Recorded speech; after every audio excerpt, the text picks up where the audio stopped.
Acabei de ler a pergunta de Samuel Nigali. Eu acho que essa é uma pergunta muito importante, porque também demonstra a complexidade de como as pessoas pensam.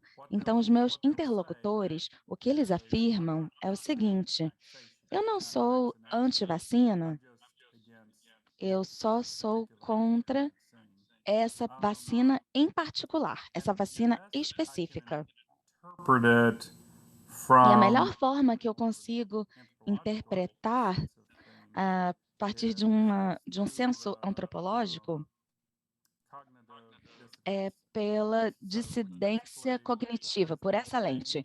Então, talvez eles façam algumas proclamações sobre a vacina, essa forma de permitir que o Senhor Deus te cure e, ao mesmo tempo, ao mesmo tempo, não dando o valor adequado à sua autoridade. Talvez eles. Então, mesmo agora, algumas pessoas estão um pouco mais moderadas e afirmam coisas do tipo: bem, eu tenho essa opção, mas eu acredito que dessa forma. Eu acredito dessa forma. Eu acredito que uma das questões centrais aqui é que essa questão se torna um ponto de conversa política, um assunto. E existe toda uma questão visual envolvida. Porque se você entra, por exemplo, no mercado nos Estados Unidos, a gente está muito interligado com dois principais partidos políticos. É claro que existem, às vezes, terceiros, mas eles não são muito valorizados. E, às vezes, você entra no mercado e você não sabe se você está passando por um democrata ou por um republicano. E, muitas vezes, o partido republicano é contra a máscara e muitas vezes você vê pessoas sem máscara ou com máscara e não sabe se é porque são republicanos ou não. E de forma externa, no que a pessoa está usando, isso acaba sendo uma forma de demonstrar o seu viés político, a sua lealdade política.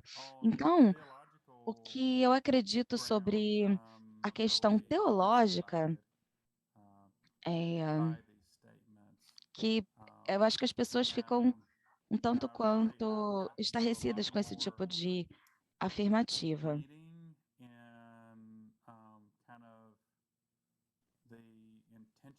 Eu acho que existem possíveis interpretações sobre as intenções ou a intencionalidade por trás, porque eu acho que algumas dessas coisas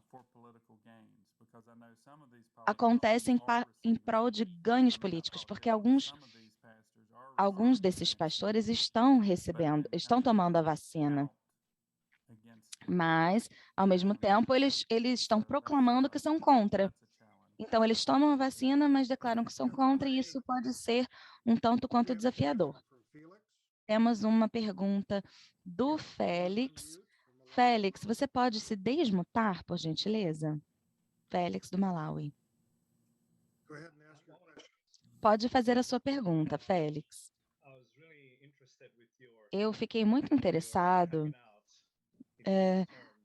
com relação ao fato de você interagir com os assessores evangélicos do presidente Trump. Se você fosse trabalhar com isso, se você fosse fazer uma pesquisa sobre isso, que metodologia você usaria?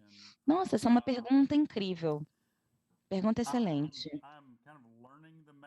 Na verdade, estou aprendendo os métodos que podemos usar através das reuniões pelo Zoom, o que mudou muito, porque o Zoom fez nos ajuda muito, porque no campo eu teria que fazer de outra forma, então essas reuniões foram gravadas, por exemplo.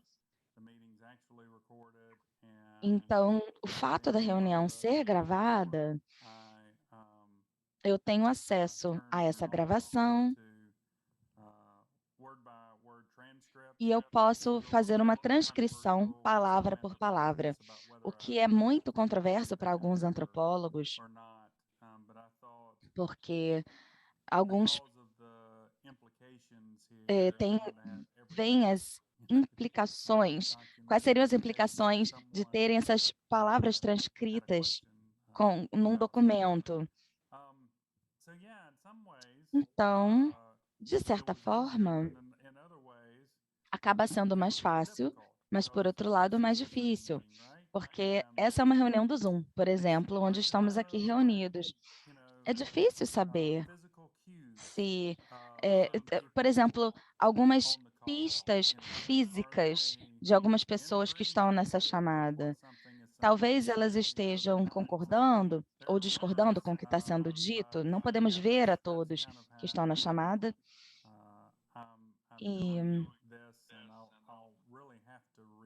E realmente eu vou precisar fazer bastante leitura, ler mais sobre alguns autores que já fizeram etnografia digital, esse tipo de coisa, para ver como que eles trabalham nessas esferas.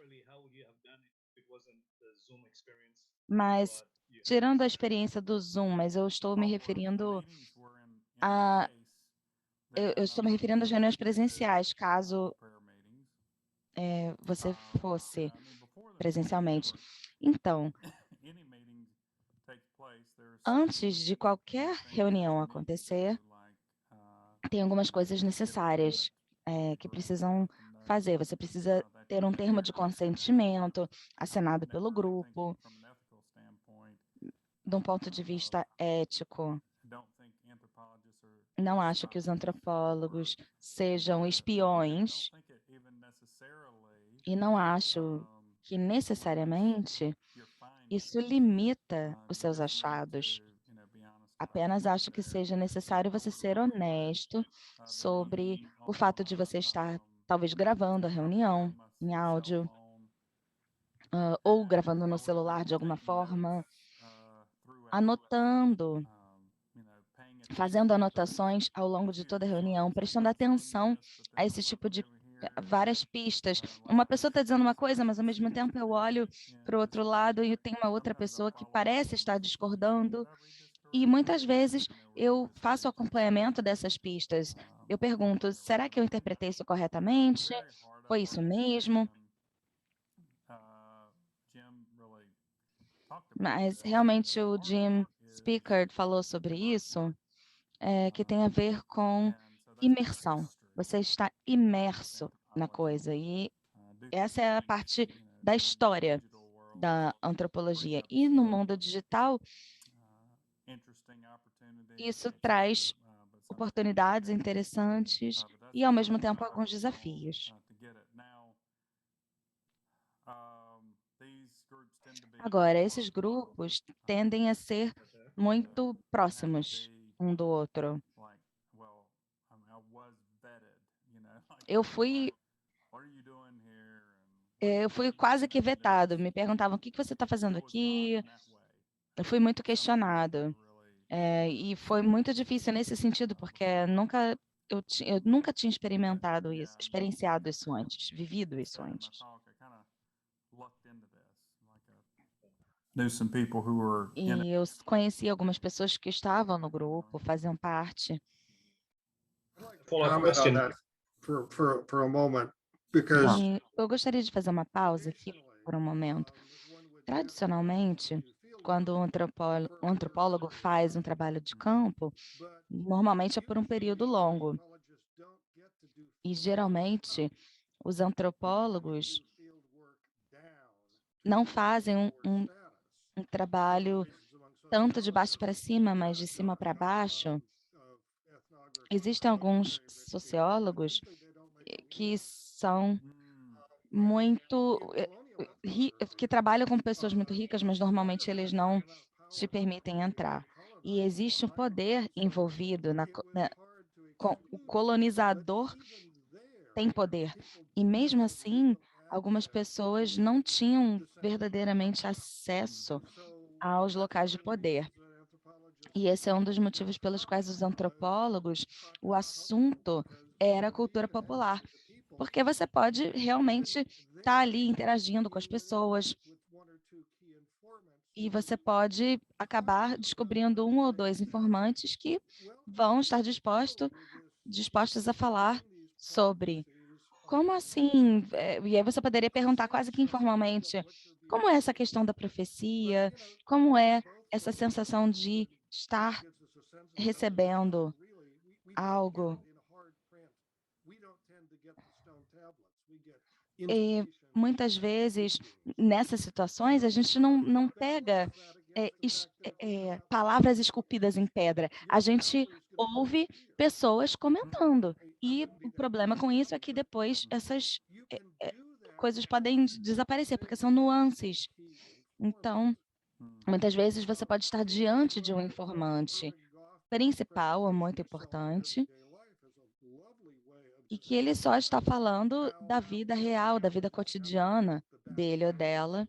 E muitas vezes os antropólogos precisam trabalhar tanto nos bastidores quanto no palco. E muitas vezes você não consegue obter todas as informações de que você precisa nesse tipo de trabalho de pesquisa. E para acrescentar a complexidade do que você está trazendo, é esquisito fazer antropologia com um grupo que é composto principalmente de pessoas que nunca tiveram esse tipo de acesso antes. Então, eles estavam tentando alcançar os níveis superiores dessas camadas sociais em termos de poder, se aproximando do presidente Trump, por exemplo, se aproximando desse círculo. E eu não sei se essas pessoas, na verdade, anteriormente eram politicamente desinteressadas até aquele momento. E com relação ao estágio das eleições, quando foi chegando o momento das eleições, eles realmente começaram a ficar interessados de um jeito que nunca havia sido feito antes. O vice-presidente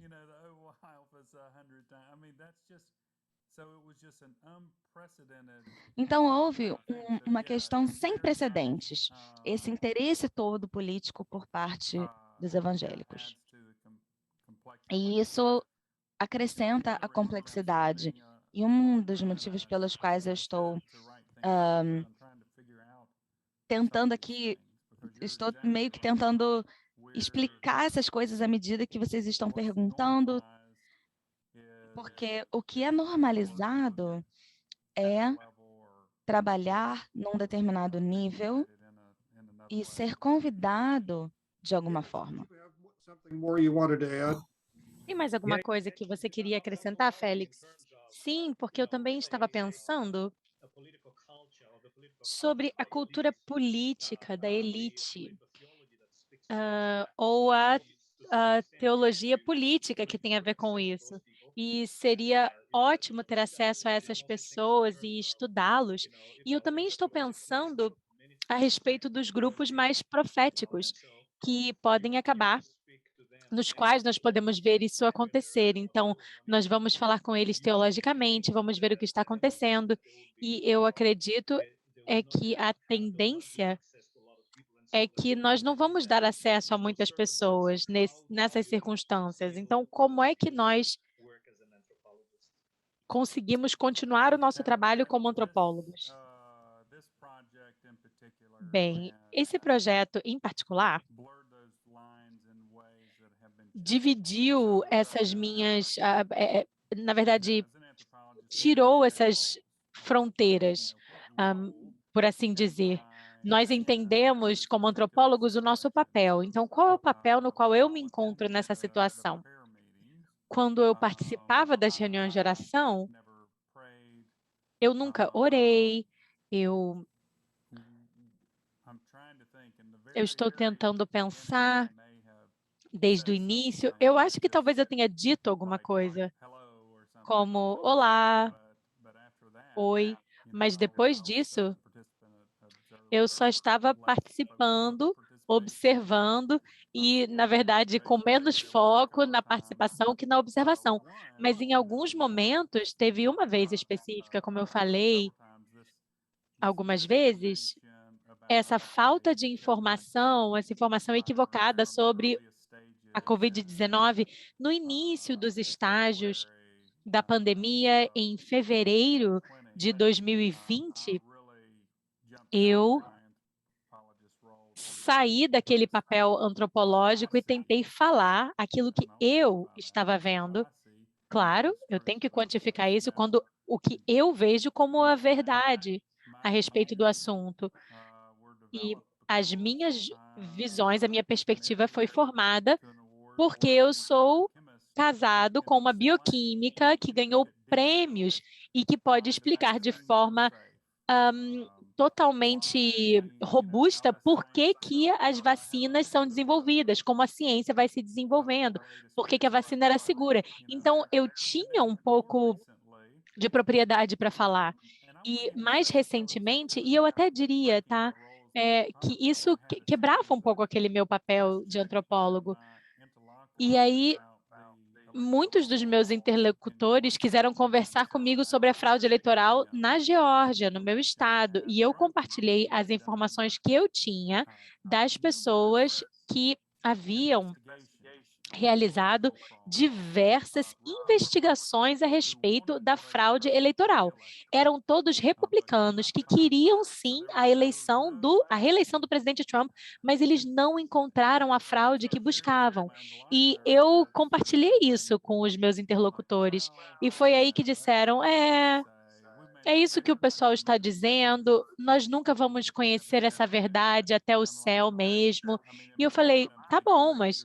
E eu pensei, bem, se você está pensando de forma tão aberta, por que que você está sustentando que a fraude de fato aconteceu? Vamos deixar, então, em aberto, dizer ninguém sabe. Mas a posição deles é que a fraude aconteceu, não importa o que a pessoa que de fato contou e viu as cédulas está falando. Então, é isso.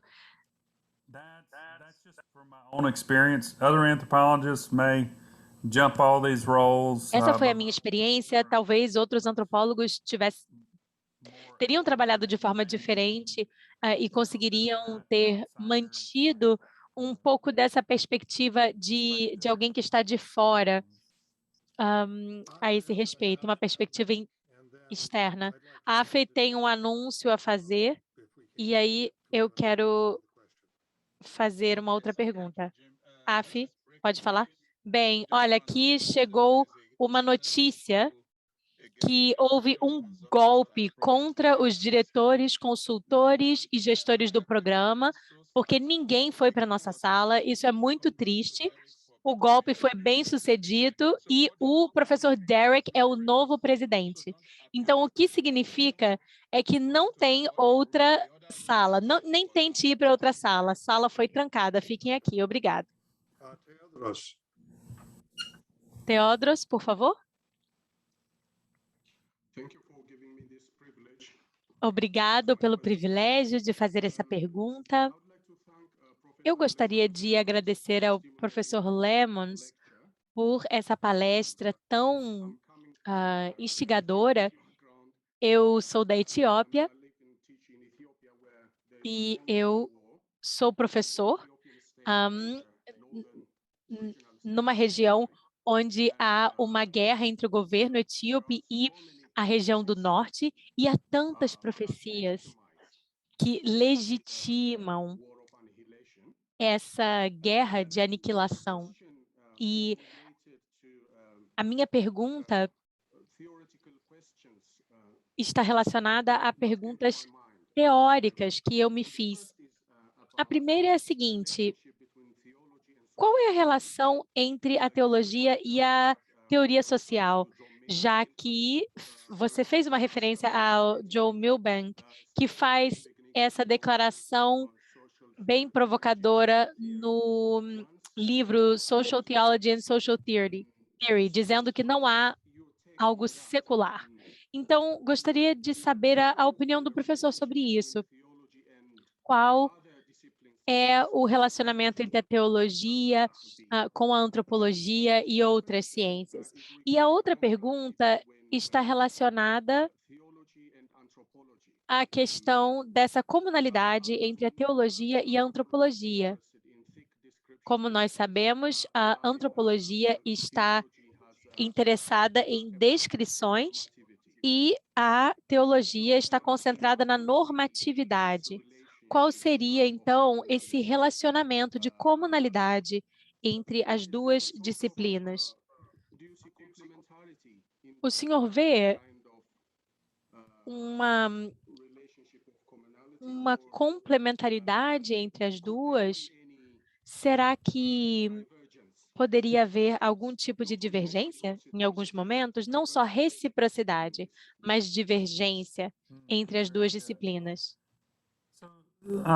Both your questions, I Muito think, bom. As suas duas perguntas são, de certa forma, relacionadas.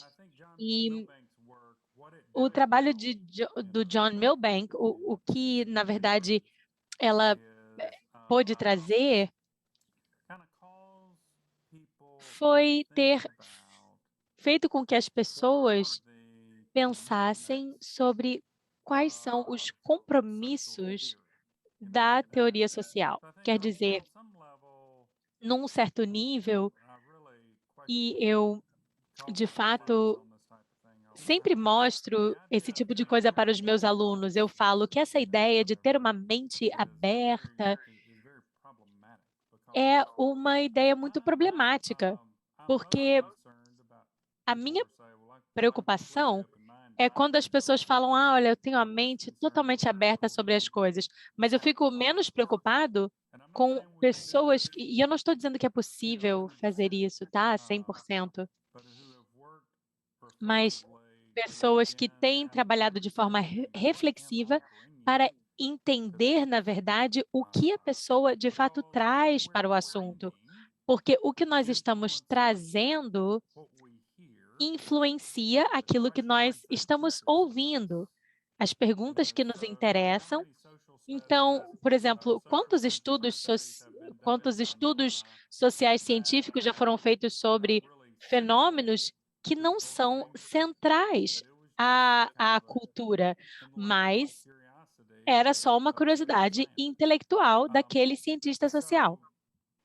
Então, eu acredito que o Milbank conseguiu trabalhar muito bem com isso. Ele provocou uma reação dentro do mundo antropológico que ajudou a estimular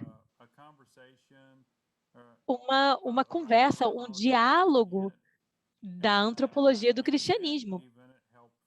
E isso ajudou a estimular uma conversa entre antropólogos que precisavam se envolver com teólogos. Então, será que há compromissos subjacentes entre os dois? Sim.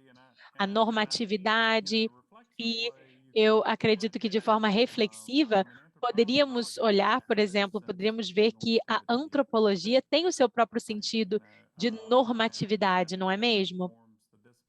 E isso acaba informando a disciplina.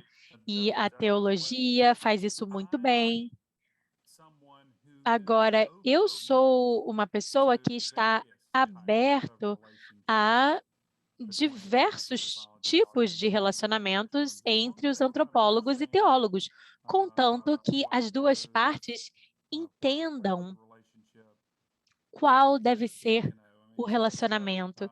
Então, muitas dessas colaborações seriam apenas uma colaboração por conveniência. Há um antropólogo que nos ajuda a entender algo que está acontecendo dentro do contexto social que o teólogo não pode determinar, o teólogo não pode chegar e dizer que é.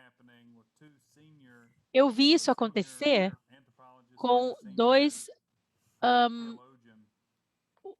homens, um teólogo e um antropólogo, os dois extremamente experientes, e eu estava numa reunião em Cambridge, who did E work Joel Robbins havia trabalhado em Papua Nova Guiné e ele fez uma pergunta a respeito do trabalho de campo que havia sido realizado. E Sarah Coakley estava lá. E ela, Joel Robbins, estava dizendo, olha, é uma sociedade melanésia que valoriza a dádiva. Então, eles nunca comem nada que cresceu sozinho, eles sempre comem algo que foi cultivado por outra pessoa, por exemplo. Então, se você come algo que você mesmo cultivou, isso seria comer para nada. Então, eles acreditam que dar aquela batata doce a outra pessoa, por exemplo, seria como nutrir o corpo, mas também nutrir as relações sociais. Então, ele estava tentando compreender essa noção da dádiva. E então, o que é esse dar e receber? A história, por exemplo, quando os missionários chegaram, eles tiveram que se tornar pecadores para se tornarem cristãos, porque eles não tinham uma noção de pecado e necessidade de salvação. Então, primeiro, eles se converteram a serem pecadores e depois se tornaram cristãos. Bem, a Sarah Coakley, que estava na sala, ela falou, olha, a resposta teológica é que a noção de dádiva foi levada a um nível mais transcendente. Então, a dádiva de Cristo é compartilhada com maridos, mulheres e todos. E aí ela recomendou um livro de John Barclay sobre Paulo e a dádiva e o dom. E aí o Joel falou, olha, isso realmente poderia me ajudar a entender o que significa essa questão da dádiva, porque eu sei que o livro de Romanos é muito importante. E então, qual é esse relacionamento? É um relacionamento de conveniência. E isso é interessante. Temos ainda 15 minutos e temos mais 2 perguntas e outras coisas que eu quero compartilhar. Kiama, pode falar a sua pergunta? Sim. Mais uma vez, obrigado. Aqui é o Kiama do Quênia. Eu estou pensando aqui em algumas coisas que algumas pessoas disseram, mas como etnógrafo, eu quero trazer algo aqui a esse debate. Eu venho de uma perspectiva bem particular, uma cosmovisão integrada que não divide o secular e o sagrado. E como etnógrafo, vindo dessa perspectiva, eu estou fazendo um estudo etnográfico sobre povos que possuem essa visão integrada. Então, a pergunta que eu gostaria de fazer e que eu adoraria saber mais a esse respeito é, quando se trata de analisar os dados e apresentá-los, há convenções a respeito dos estudos antropológicos que foram apresentados e mesmo a teologia, a partir da qual muitos de nós trabalhamos, vem de uma cosmovisão diferente. E, para mim, parece que precisamos considerar outras categorias ou outras formas de analisarmos os dados que podem iluminar algumas das nuances a esse respeito. E algumas delas precisam ser criadas a partir do contexto onde estamos. E eu adoraria ouvir o que o senhor tem a dizer sobre isso. So I'll just Que share pergunta excelente. Eu vou compartilhar, então, como eu escolhi trabalhar com essas coisas. Bem, na minha opinião, eu tento compreender o público da melhor maneira possível para ditar como eu vou apresentar as coisas. Então, eu vou dar um exemplo aqui. Quando eu comecei a apresentar, há 12 anos atrás, eu era pastor. Eu ainda sou pastor, mas eu era pastor de tempo integral nessa época, antes de entrar no mundo acadêmico, e agora eu sou professor e sou pastor também. Mas a pior coisa que eu poderia fazer no meu contexto era ler o meu sermão. Não era o tipo de igreja a qual eu ministrava.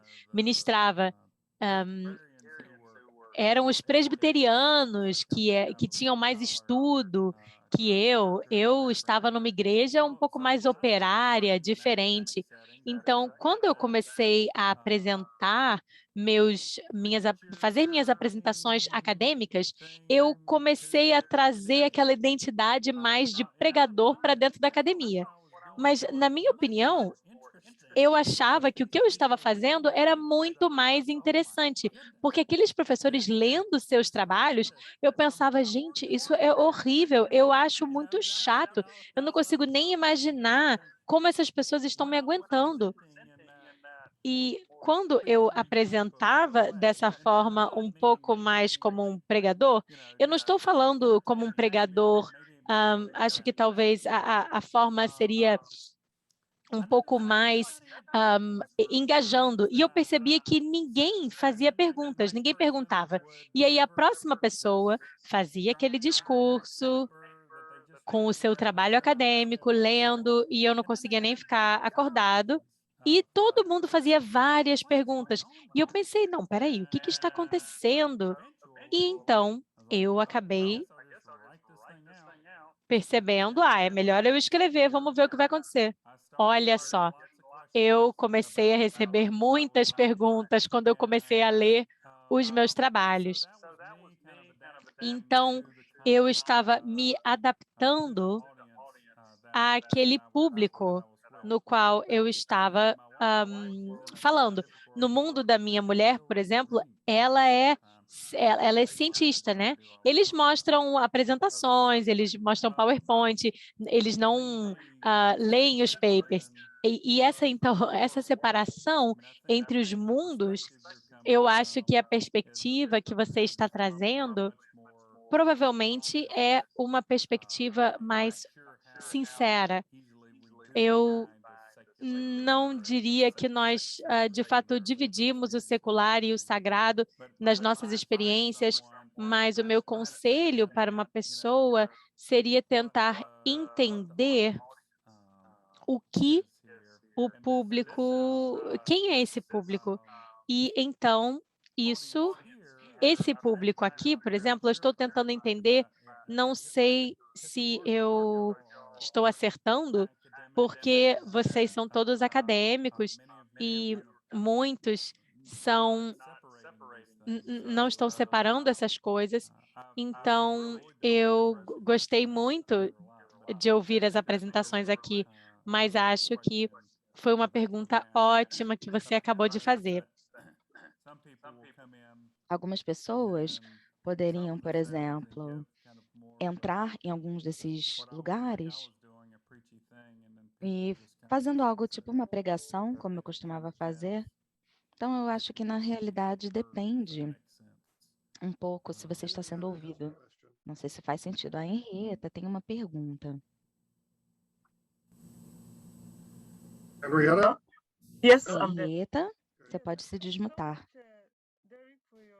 Muito obrigada, professor Derek. Foi excelente a apresentação. Os exemplos que o senhor deu sobre os evangélicos, uma questão que surge é a noção de verdade, realidade e verdade contextualizada. De que realidades estamos falando? Realidades de quem? E de um ponto de vista antropológico e teológico e até mesmo hermenêutico, como que você analisa esses conceitos de verdade? Porque para algumas pessoas são fatos, são verdades, e para outros isso poderia ser contestado. Então, na sua análise, de acordo com o seu convívio e a sua interdisciplinaridade? Como que você lida com a verdade e a contestação da verdade nesse sentido? Nossa, realmente é uma pergunta muito importante, maravilhosa, e isso faz parte da minha luta realmente interna, porque é justamente essa a pergunta: verdade de quem? Então, quando eu quando eu escrevo, eu preciso realmente chegar a essas conclusões e tomar esse tipo de decisão.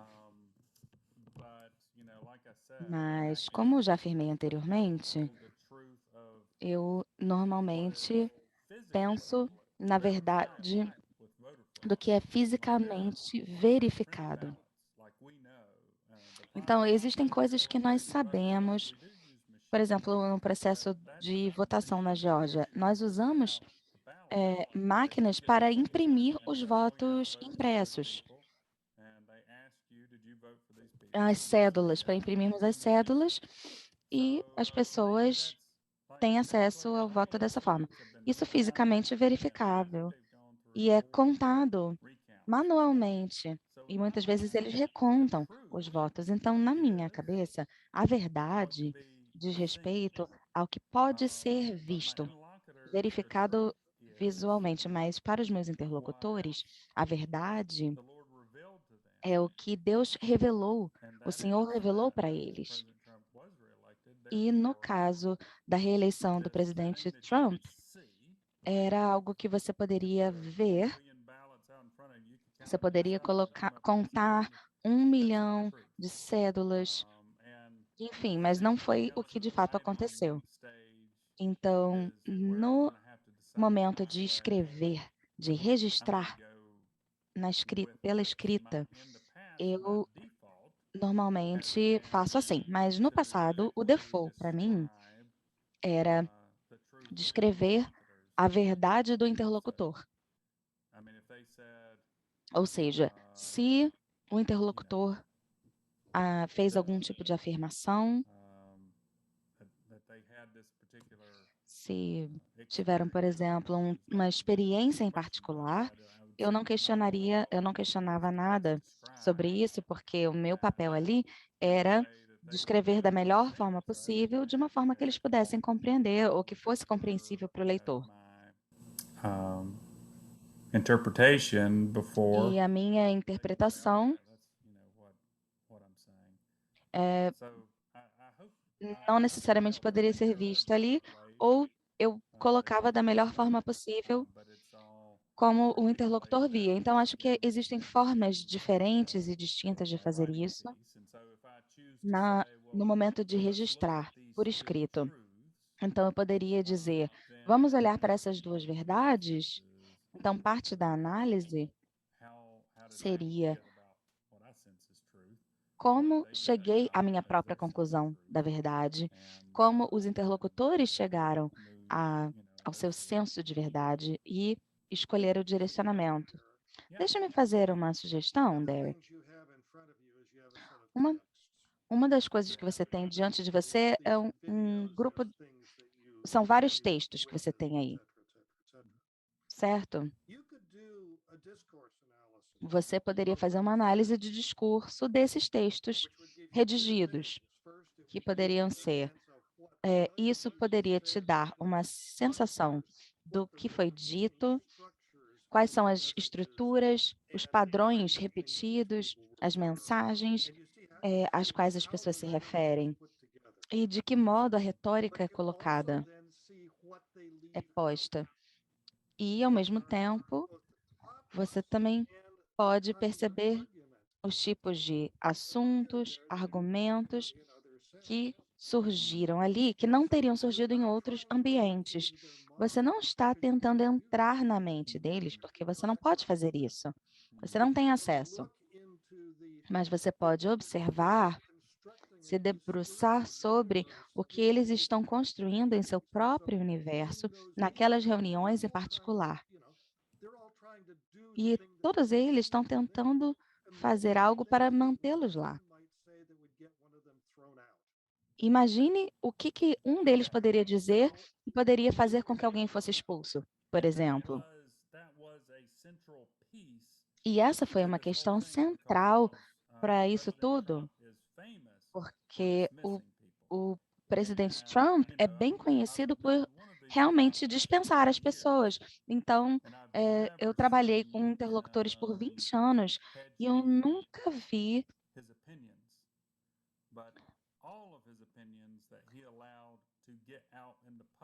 algo parecido com isso, porque todas as opiniões que ele tinha, quaisquer assunto que fosse, o presidente Trump concedia, porque ele havia visto pessoas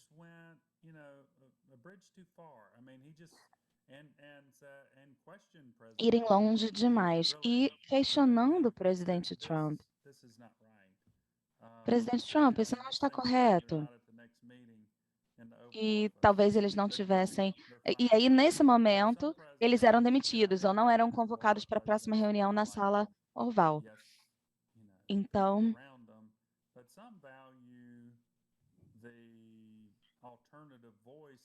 muitas vezes, essas vozes alternativas não eram valorizadas. E não foi a forma como o presidente Trump fazia as coisas. Então, ou você está dentro ou você está fora.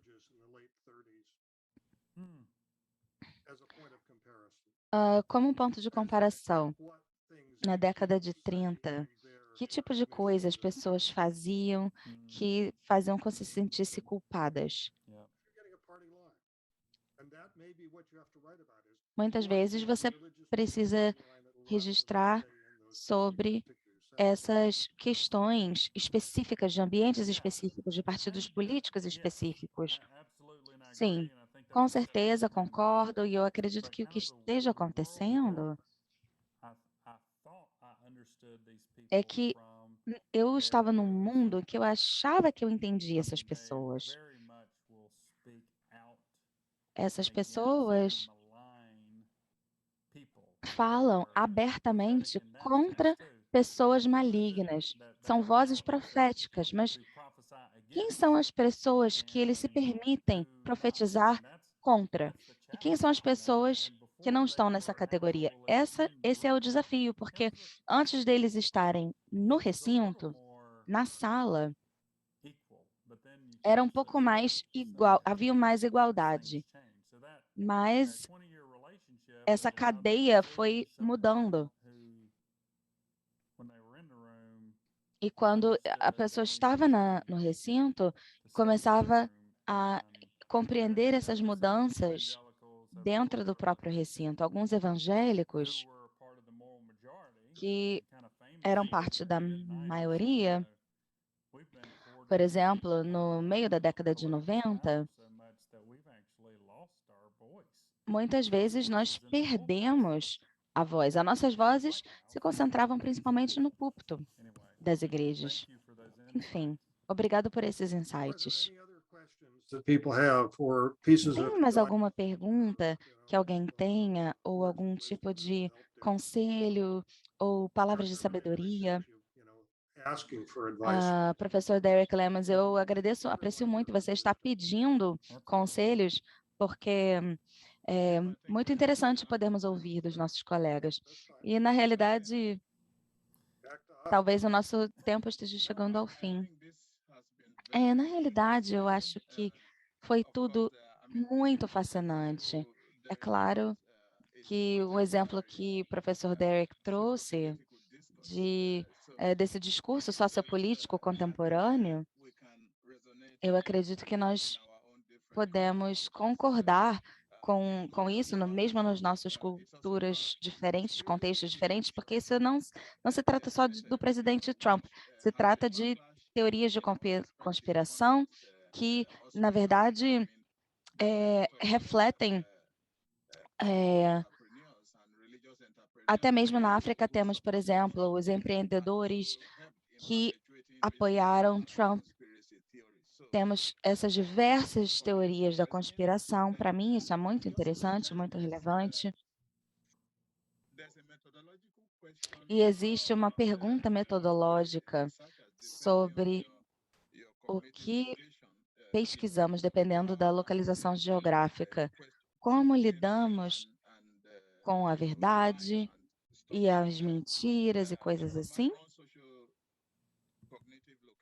Da minha própria situação social e minha localização,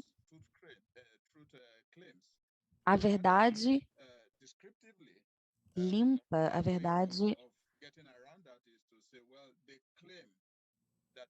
verdade é proclamada, é reivindicada.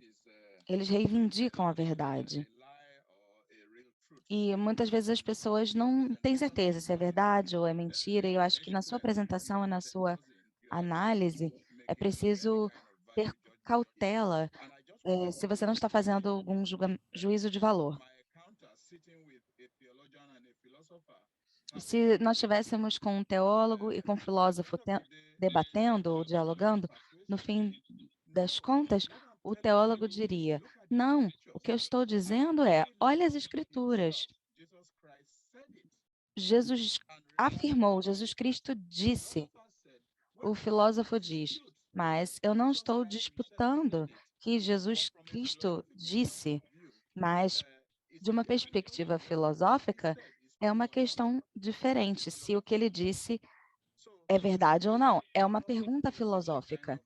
Então, é possível ver de que modo um diálogo entre um teólogo e um filósofo pode realmente chegar num ponto complexo, porque um afirma que Jesus disse, e o filósofo diz, eu não estou disputando isso, mas eu estou levantando a questão se o que ele disse foi verdadeiro ou não. É uma pergunta filosófica. Então, eu acredito que esse assunto é muitíssimo interessante. E a nossa próxima sessão, após o intervalo, nós queremos encorajar os líderes de projeto a refletirem sobre tudo que